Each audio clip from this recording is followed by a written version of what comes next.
Let's now dive into the Chapter 2 of Awaken the Giant Within. Chapter 2. Decisions, the pathway to power.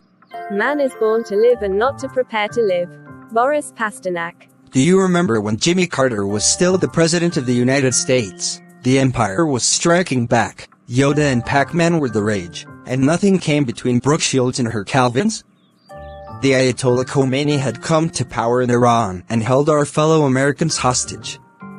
In Poland, an electrician from the Gdansk shipyards named Lech Walesa did the unthinkable. He decided to take a stand against the communist hold. He led his co-workers in a strike, and when they tried to lock him out of his place of work, he simply climbed over the wall. A lot of walls have come down since then, haven't they? Do you remember hearing the news that John Lennon was murdered? Do you remember when Mount St. Helens erupted, leveling 150 square miles? Did you cheer when the underdog US hockey team beat the Soviets, and went on to win the Olympic gold medal? That was 1980, a little more than 10 years ago. Think for a moment. Where were you then? What were you like? Who were your friends? What were your hopes and dreams? If someone had asked you, where will you be in 10 or 15 years? What would you have told them? Are you today where you wanted to be back then?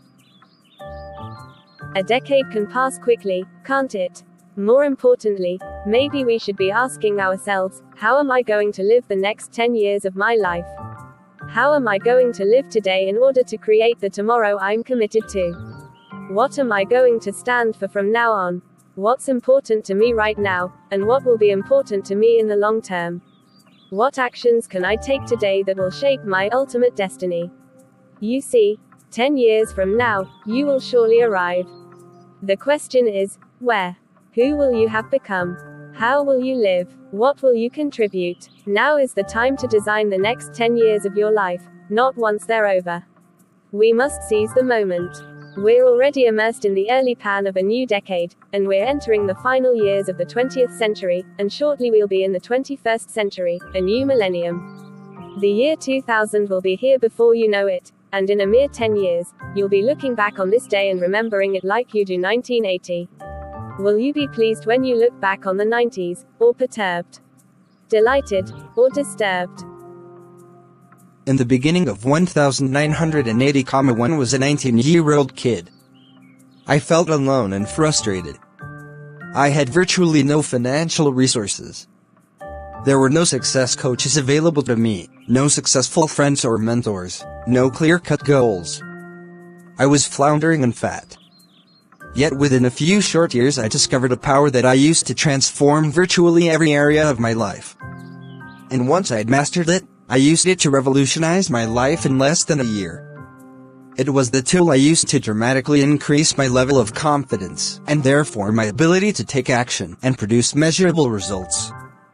I also used it to take back control of my physical well-being and permanently rid myself of 38 pounds of fat. Through it, I attracted the woman of my dreams, married her, and created the family I desired. I used this power to change my income from subsistence level to over $1 million a year. It moved me from my tiny apartment where I was washing my dishes in the bathtub because there was no kitchen to my family's current home, the Delmar Castle. This one distinction took me from feeling completely alone and insignificant to feeling grateful for new opportunities to contribute something to millions of people around the world. And it's a power I continue to use every single day of my life to shape my personal destiny. In Unlimited Power, I made it abundantly clear that the most powerful way to shape our lives is to get ourselves to take action. The difference in the results that people produce comes down to what they've done differently from others in the same situations. Different actions produce different results. Why? Because any action is a cause set in motion, and its effect builds on past effects to move us in a definite direction. Every direction leads to an ultimate destination, our destiny. In essence, if we want to direct our lives, we must take control of our consistent actions. It's not what we do once in a while that shapes our lives, but what we do consistently. The key and most important question, then, is this: what precedes all of our actions? what determines what actions we take, and therefore, who we become, and what our ultimate destination is in life. What is the father of action? The answer, of course, is what I've been alluding to all along, the power of decision. Everything that happens in your life, both what you're thrilled with and what you're challenged by, began with a decision. I believe that it's in your moments of decision that your destiny is shaped. The decisions that you're making right now, every day, will shape how you feel today as well as who you're going to become in the 90s and beyond. As you look back over the last 10 years, were there times when a different decision would have made your life radically different from today, either for better or for worse? Maybe. For example, you made a career decision that changed your life. Or maybe you failed to make one. Maybe you decided during the last 10 years to get married, or divorced. You might have purchased a tape, a book, or attended a seminar and, as a result, changed your beliefs and actions. Maybe you decided to have children, or to put it off in pursuit of a career. Perhaps you decided to invest in a home or a business. Maybe you decided to start exercising, or to give it up. It could be that you decided to stop smoking. Maybe you decided to move to another part of the country, or to take a trip around the world. How have these decisions brought you to this point in your life? Did you experience emotions of tragedy and frustration, injustice or hopelessness during the last decade of your life? I know I certainly did. If so, what did you decide to do about them? Did you push beyond your limits, or did you just give up? How have these decisions shaped your current life path? Man is not the creature of circumstances, circumstances are the creatures of men. Benjamin Disraeli. More than anything else, I believe it's our decisions, not the conditions of our lives, that determine our destiny. You and I both know that there are people who were born with advantages. They've had genetic advantages, environmental advantages, family advantages, or relationship advantages. Yet you and I also know that we constantly meet, read, and hear about people who against all odds have exploded beyond the limitations of their conditions by making new decisions about what to do with their lives.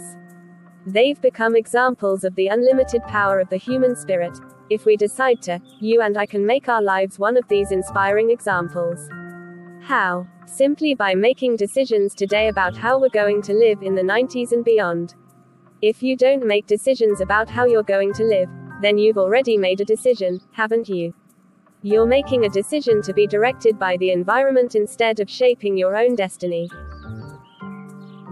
My whole life changed in just one day, the day I determined not just what I'd like to have in my life or what I wanted to become, but when I decided who and what I was committed to having and being in my life.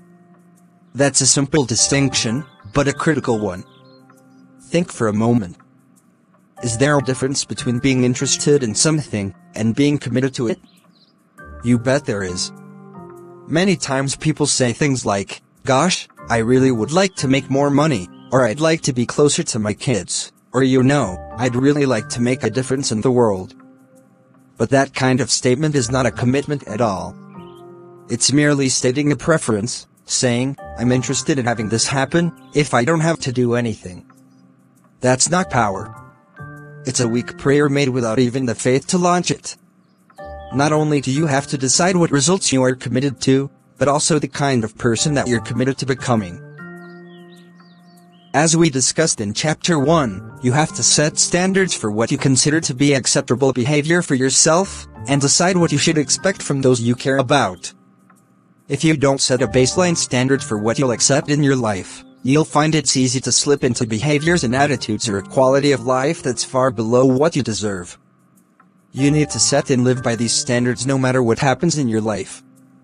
Even if it all goes wrong, even if it rains on your parade, even if the stock market crashes, even if your lover leaves you, even if no one gives you the support that you need, you still must stay committed to your decision that you will live your life at the highest level.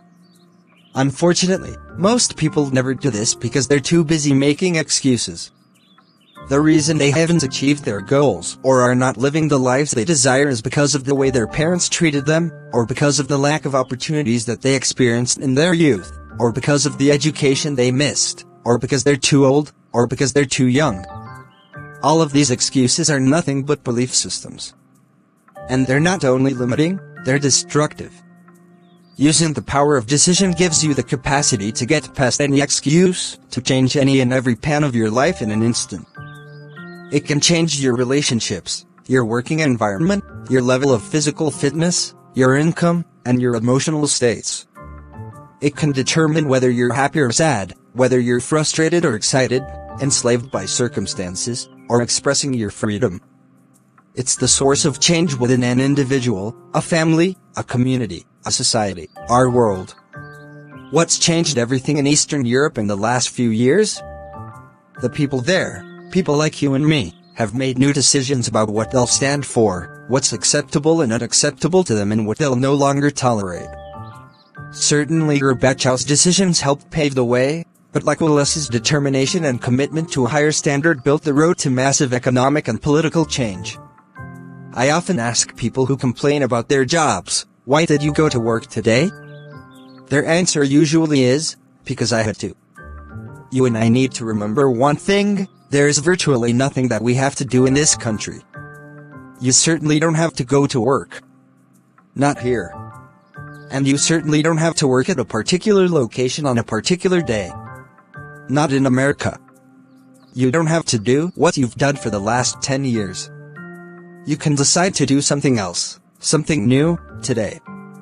Right now you can make a decision, to go back to school, to master dancing or singing, to take control of your finances, to learn to fly a helicopter, to turn your body into an inspiration, to begin meditating, to enroll in ballroom dancing, to attend a NASA space camp, to learn to speak French, to read more to your children, to spend more time in the flower garden, even to fly to Fiji and live on an island. If you truly decide to, you can do almost anything. So if you don't like the current relationship you're in, make the decision now to change it. If you don't like your current job, change it. If you don't like the way you feel about yourself, change it. If it's a higher level of physical vitality and health you want, you can change it now. In a moment you can seize the same power that has shaped history. I have written this book to challenge you to awaken the giant power of decision and to claim the birthright of unlimited power, radiant vitality, and joyous passion that is yours. You must know that you can make a new decision right now that will immediately change your life, a decision about a habit you'll change or a skill that you'll master, or how you'll treat people, or a call that you'll now make to someone you haven't spoken to in years. Maybe there's someone you should contact to take your career to the next level.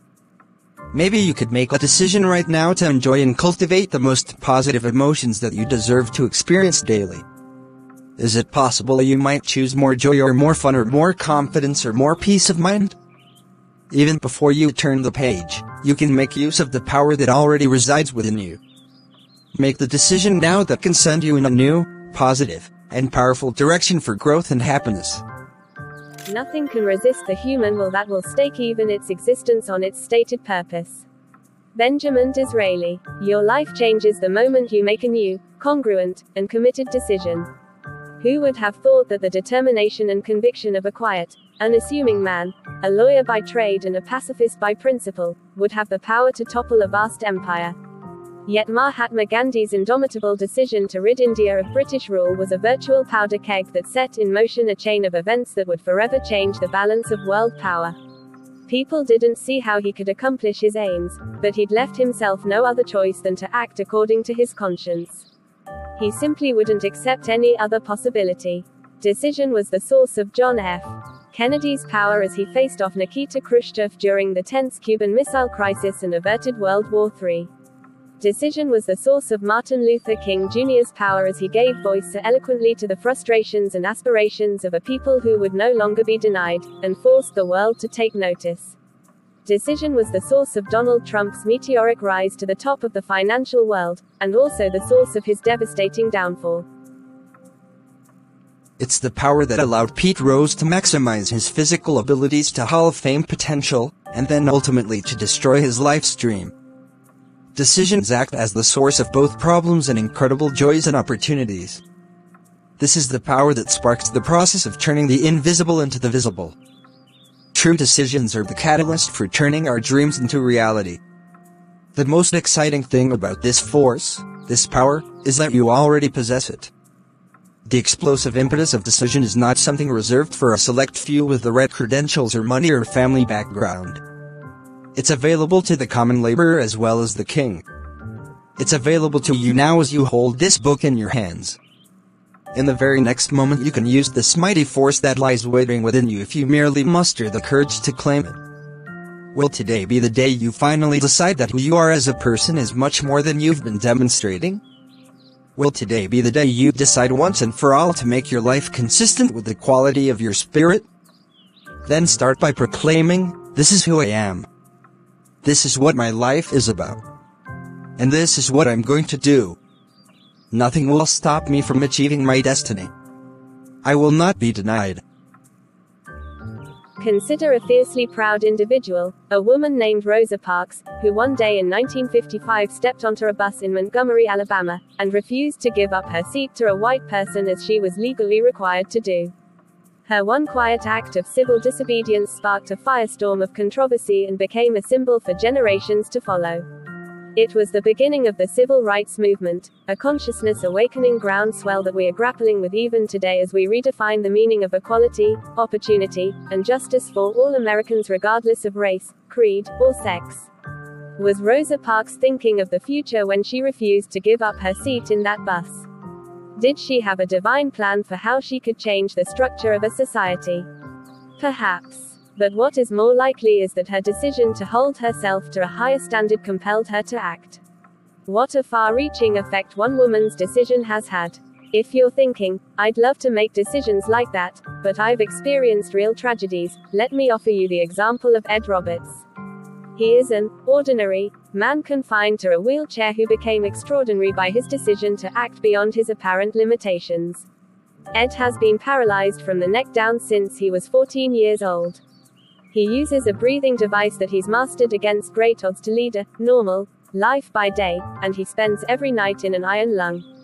Having fought a battle against polio, several times almost losing his life, he certainly could have decided to focus on his own pain, but instead chose to make a difference for others. Just what has he managed to do? For the last 15 years, his decision to fight against a world he often found condescending has resulted in many enhancements to the quality of life for the disabled. Facing a multitude of myths about the capabilities of the physically challenged, Ed educated the public and initiated everything from wheelchair access ramps and special parking spaces to grab bars. He became the first quadriplegic to graduate from the University of California, Berkeley, and he eventually held the position of director of the California State Department of Rehabilitation, again pioneering this position for the disabled. Ed Roberts is powerful evidence that it's not where you start out but the decisions you make about where you're determined to end up that matter. All of his actions were founded in a single, powerful, committed moment of decision. What could you do with your life if you really decided to? Many people say, "Well, I'd love to make a decision like that, but I'm not sure how I could change my life." They're paralyzed by the fear that they don't know exactly how to turn their dreams into reality. And as a result, they never make the decisions that could make their lives into the masterpieces they deserve to be.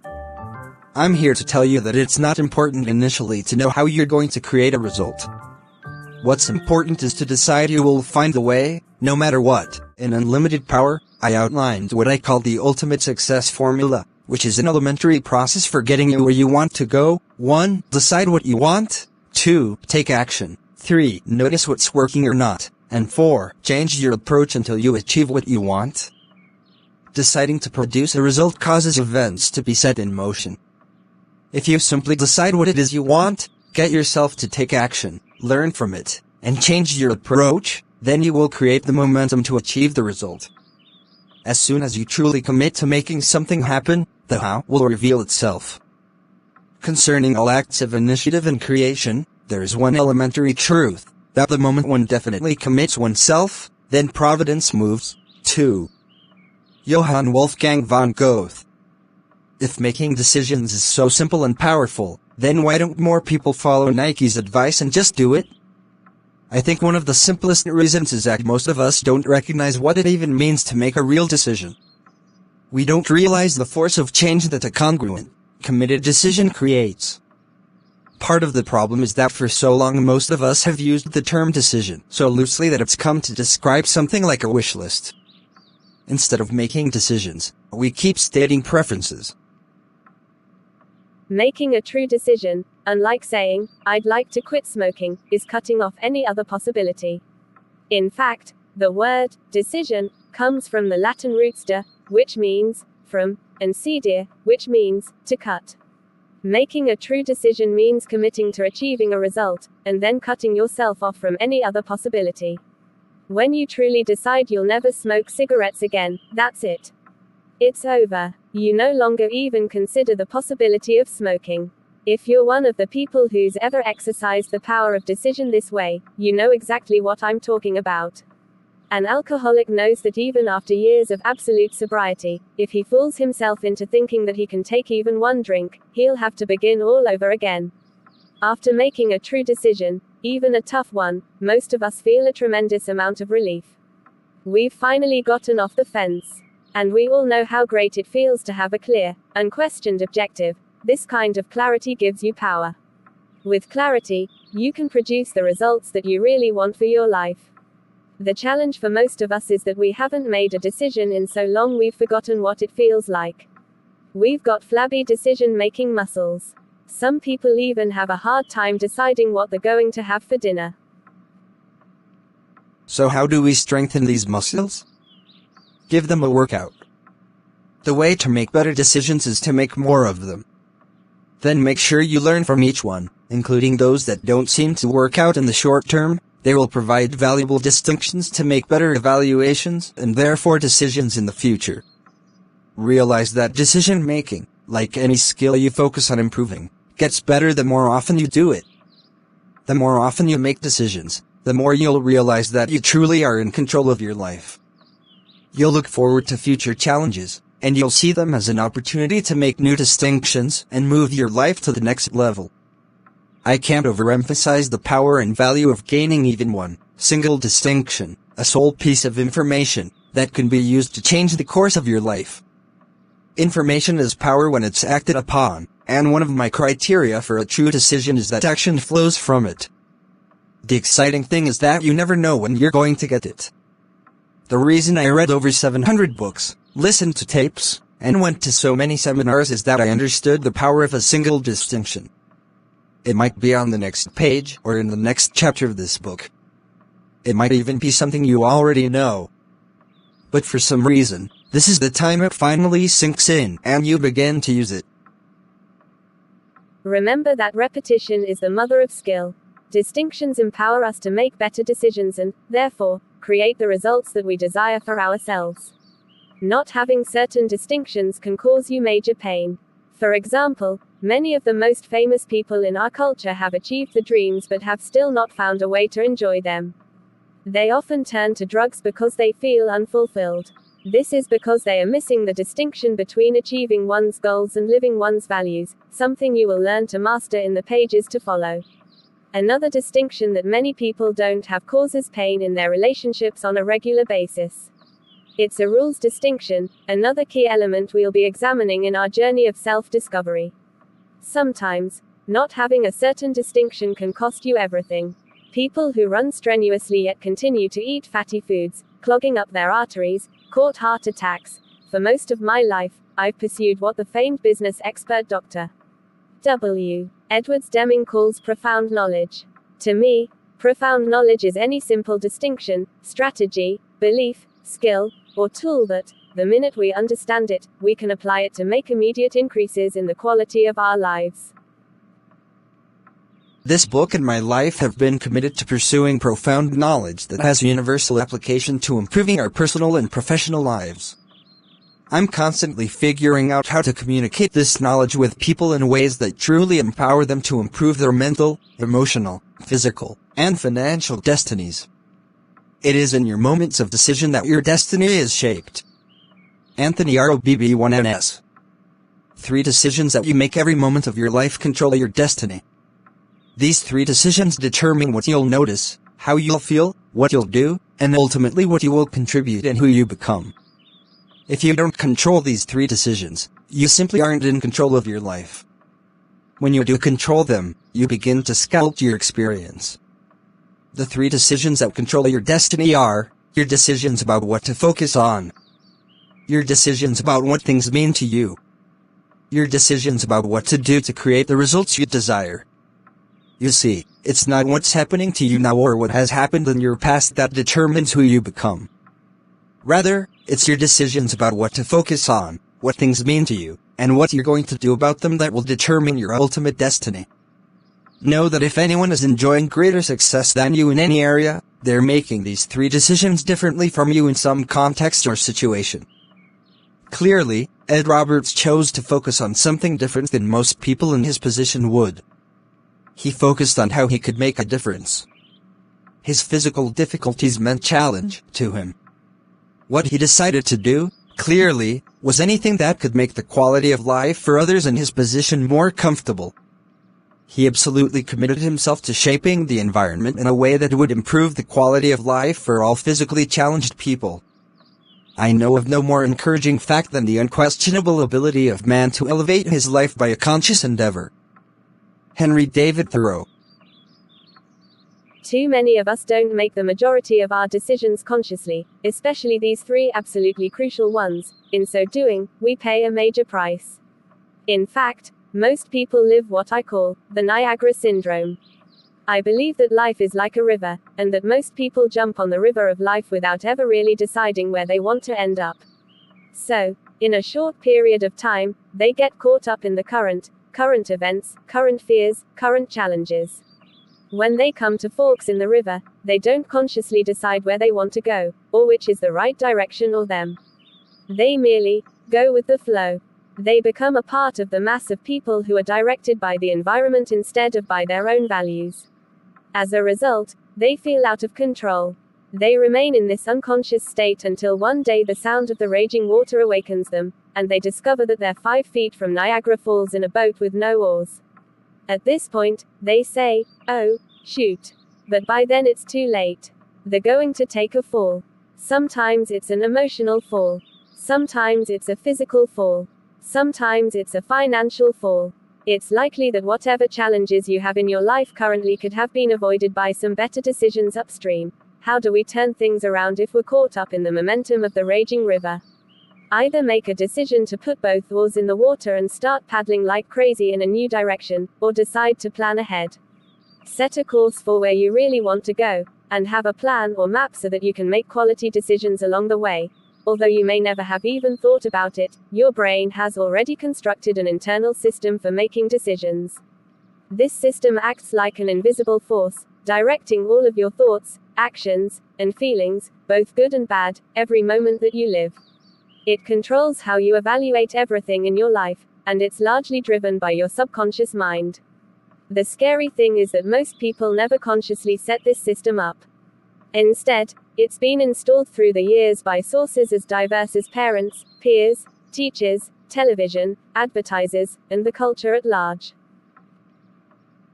This system is comprised of 5 components. 1. Your core beliefs and unconscious rules. 2. Your life values. 3. Your references. 4. The habitual questions that you ask yourself. And 5. The emotional states you experience in each moment.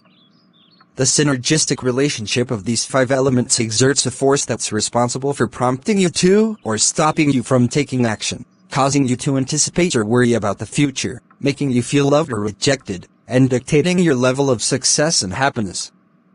It determines why you do what you do and why you don't do some things that you know you need to do.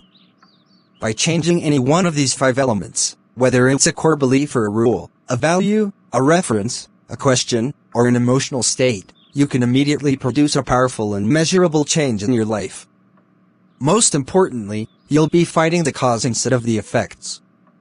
Remember, if you're overeating on a regular basis, the real cause is usually a values problem or a beliefs problem rather than a problem with food itself. Throughout this book, step by step, I'll be guiding you in discovering how your master system of decision-making is set up, and you'll be making simple changes to make it consistent with your desires, rather than continue to be controlled by your past conditioning. You're about to embark on a fascinating journey of discovering who you are and what truly makes you do what you do. With these distinctions of power, you'll be able to understand the system of decision-making that your business associates, spouse, and other loved ones are using. You'll finally be able to understand their fascinating behaviors, too. The good news is that we can override this system by making conscious decisions at any moment in our lives. We don't have to allow the programming of our past to control our present and future. With this book, you can reinvent yourself by systematically organizing your beliefs and values in a way that pulls you in the direction of your life's design. I am not discouraged, because every wrong attempt discarded is another step forward. Thomas Edison. There is one final impediment to really utilizing the power of decision.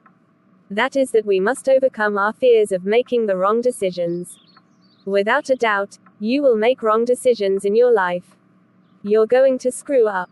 I know I certainly haven't made all the right decisions along the way. Far from it, but I didn't expect to. Nor will I always make the right decisions in the future. I have determined that no matter what decisions I make, I'll be flexible, look at the consequences, learn from them, and use those lessons to make better decisions in the future. Remember, success truly is the result of good judgment. Good judgment is the result of experience, and experience is often the result of bad judgment. Those seemingly bad or painful experiences are sometimes the most important. When people succeed, they tend to party. When they fail, they tend to ponder, and they begin to make new distinctions that will enhance the quality of their lives. We must commit to learning from our mistakes, rather than beating ourselves up, or we're destined to make the same mistakes again in the future.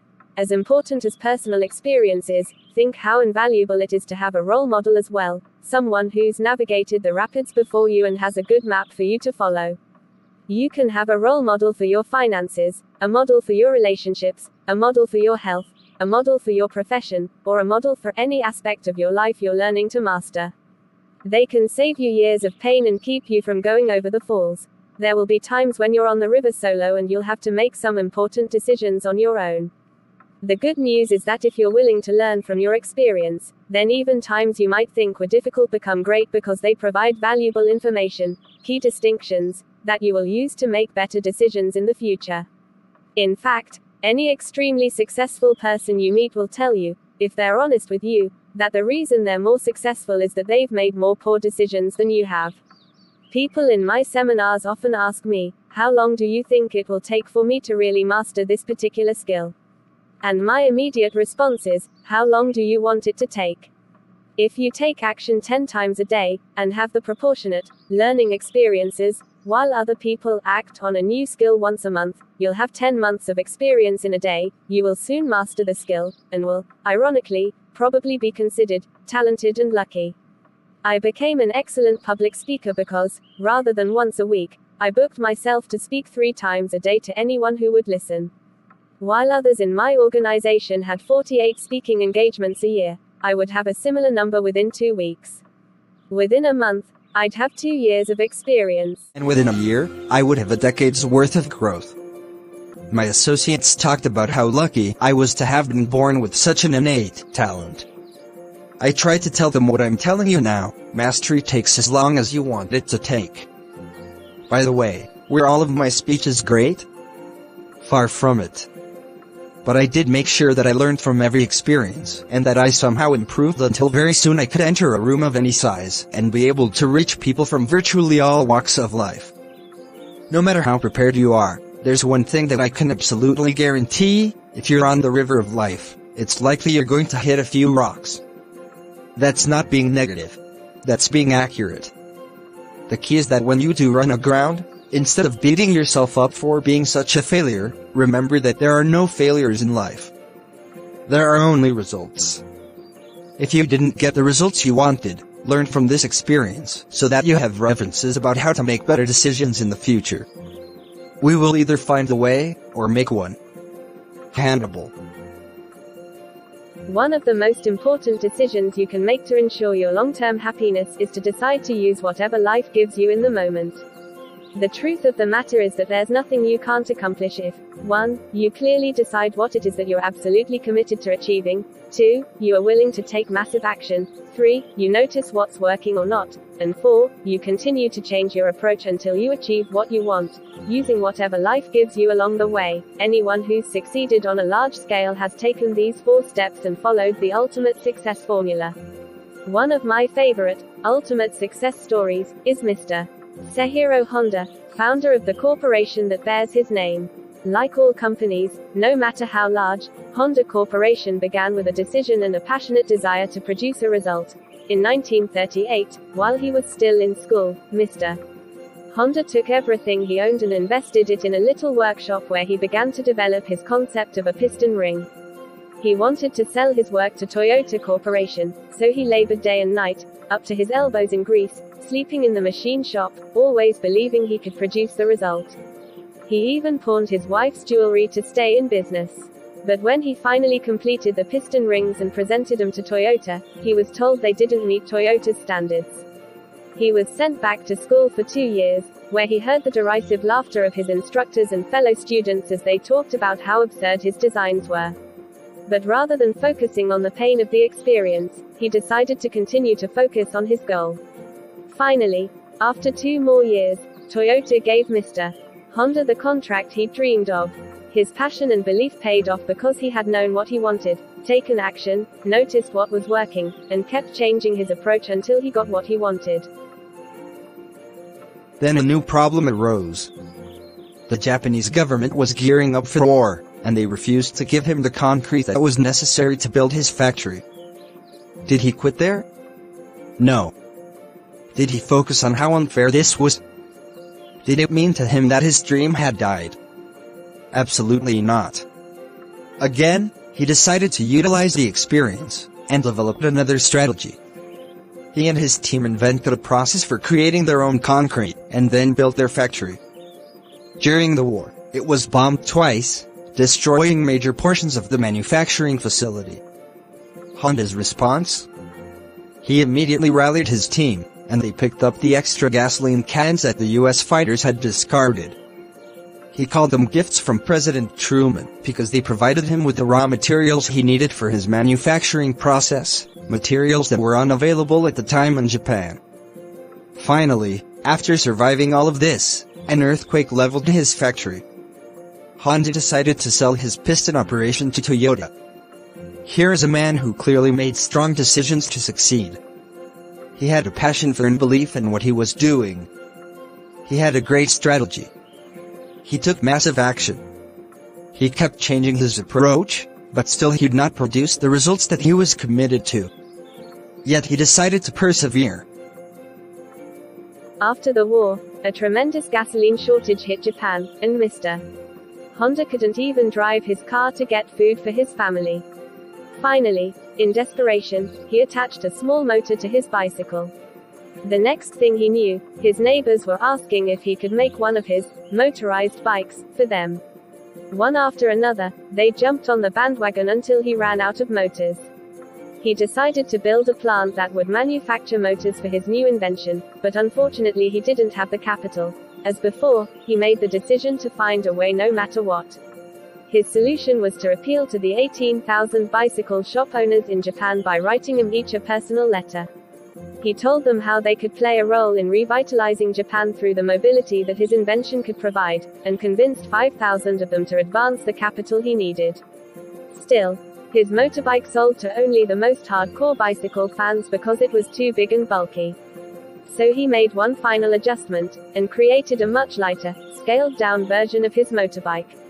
He christened it the Super Cub, and it became an overnight success, earning him the Emperor's Award. Later, he began to export his motorbikes to the baby boomers of Europe and the United States, following up in the 70s with the cars that have become so popular. Today, the Honda Corporation employs over 100,000 people in both the United States and Japan and is considered one of the biggest car-making empires in Japan, outselling all but Toyota in the United States. It succeeds because one man understood the power of a truly committed decision that is acted upon, no matter what the conditions, on a continuous basis. The crystal ball cracked. The followings are actual rejection notices received for these famous and incredibly successful books. Animal Farm, by George Orwell. It is impossible to sell animal stories in the use. The Diary of Anne Frank, by Anne Frank. The girl doesn't, it seems to me, have a special perception or feeling which would lift that book above the curiosity level. Lord of the Flies, by William Golding. It does not seem to us that you have been wholly successful in working out an admittedly promising idea.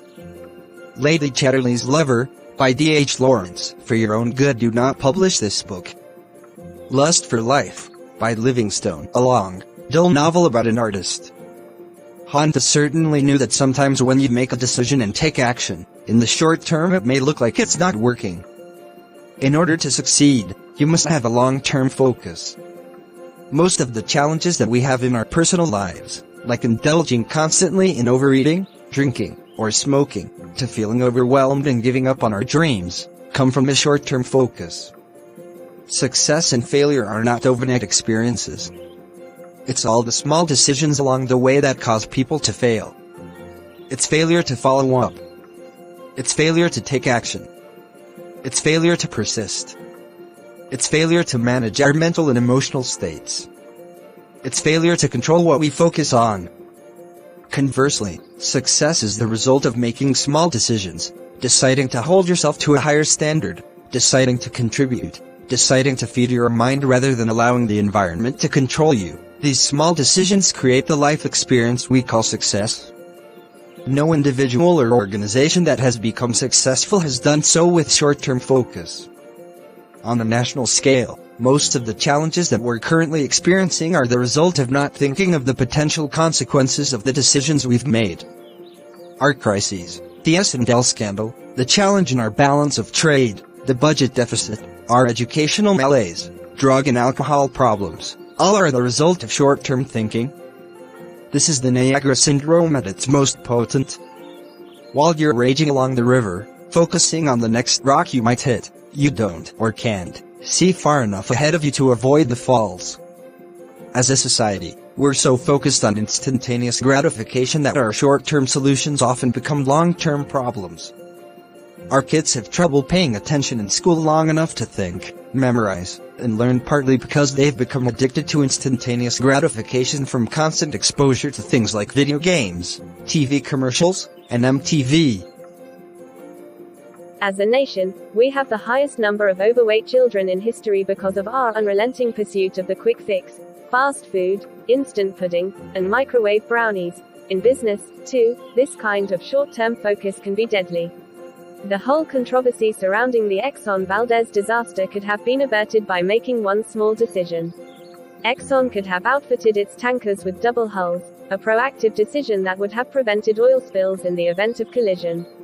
But the oil company chose not to, looking at the immediate rather than long-range impact on its bottom line.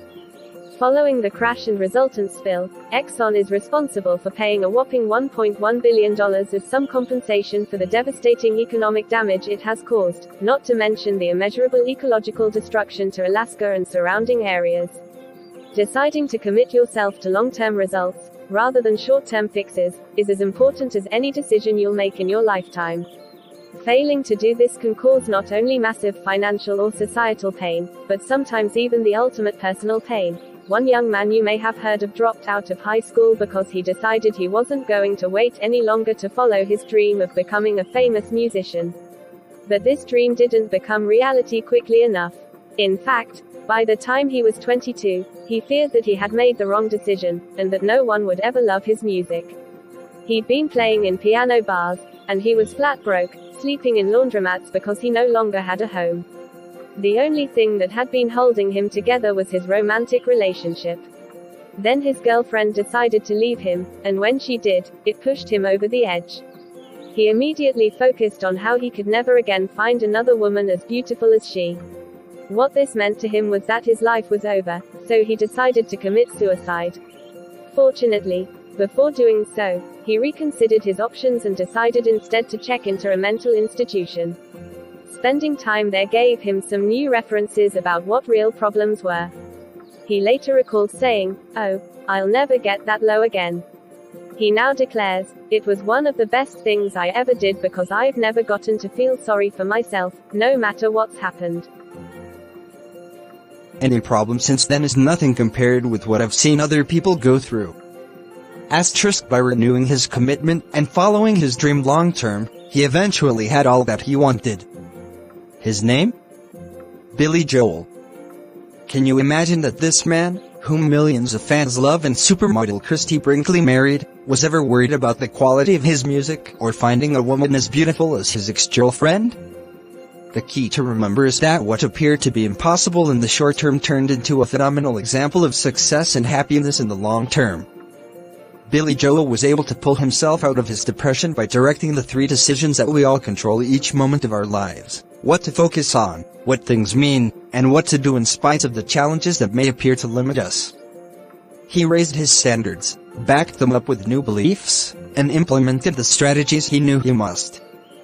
One belief that I've developed to carry me through extremely tough times is simply this: God's delays are not God's denials.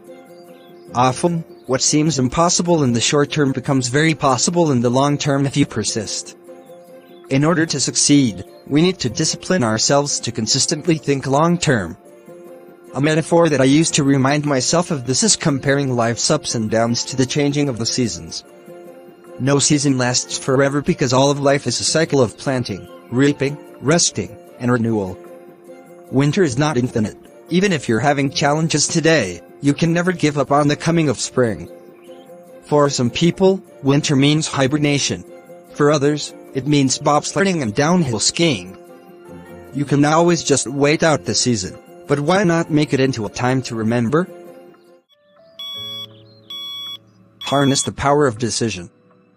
In review, let me give you 6 quick keys to help you harness the power of decision, the power that shapes your experience of life every moment that you live it. 1. Remember the true power of making decisions. It's a tool you can use in any moment to change your entire life. The minute you make a new decision, you set in motion a new cause, effect, direction, and destination for your life. You literally begin to change your life the moment you make a new decision. Remember that when you start feeling overwhelmed, or when you feel like you don't have a choice, or when things are happening to you can change it all if you just stop and decide to do so. Remember, a real decision is measured by the fact that you've taken new action. If there's no action, you haven't truly decided. 2. Realize that the hardest step in achieving anything is making a true commitment, a true decision. Carrying out your commitment is often much easier than the decision itself, so make your decisions intelligently, but make them quickly.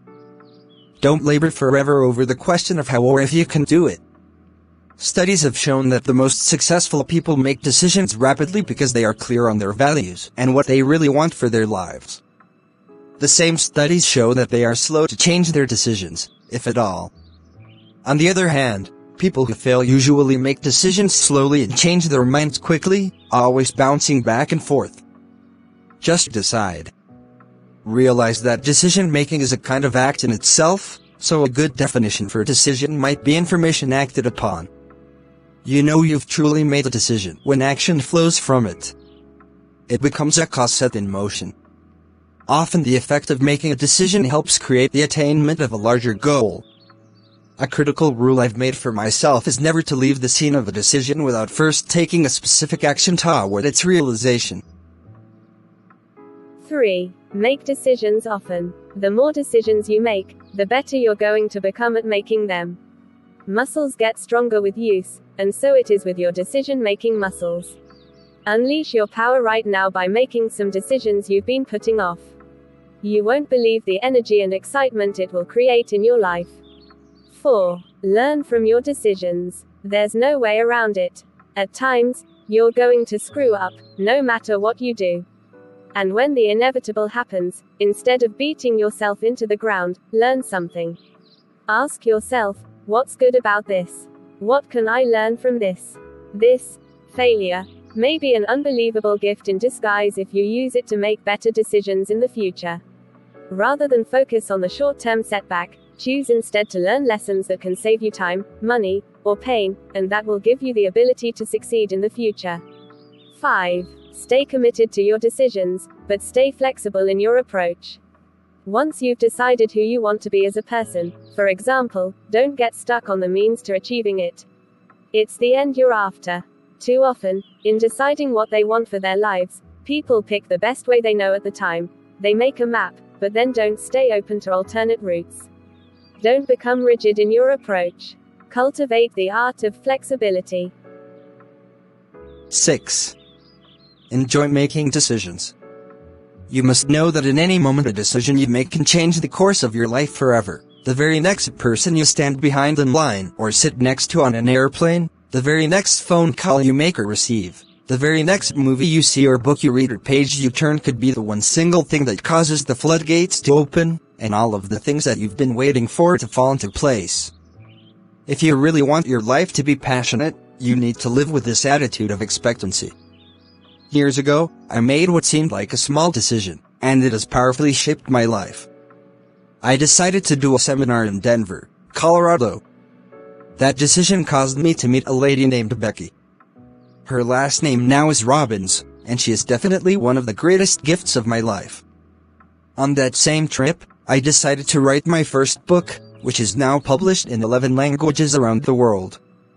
A few days later, I decided to conduct a seminar in Texas, and after working for a week to fill my own program, the promoter didn't pay me for the event. He skipped town. The obvious person to talk to was the public relations agent he had hired, a woman who had similar woes.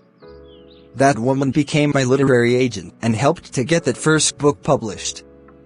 As a result, I have the privilege of sharing this story with you today.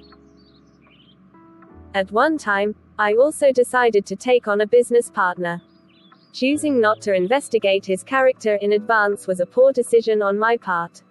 Within a year, he'd misappropriated $250,000 and had run my corporation $758,000 in debt while I spent my life on the road doing more than 200 seminars. Fortunately, though, I learned from my poor decision and made a better one. In spite of advice from all the experts around me that the only way I could survive would be to declare bankruptcy, I decided to find a way to turn things around, and I created one of the greatest successes of my life. I took my company to a whole new level, and what I learned from that experience not only created my long-term business success, but also provided many of the distinctions for the neuroassociative conditioning and destiny technologies that you'll be learning in this book. Life is either a daring adventure or nothing. Helen Keller. So what is the single most important distinction to take from this chapter?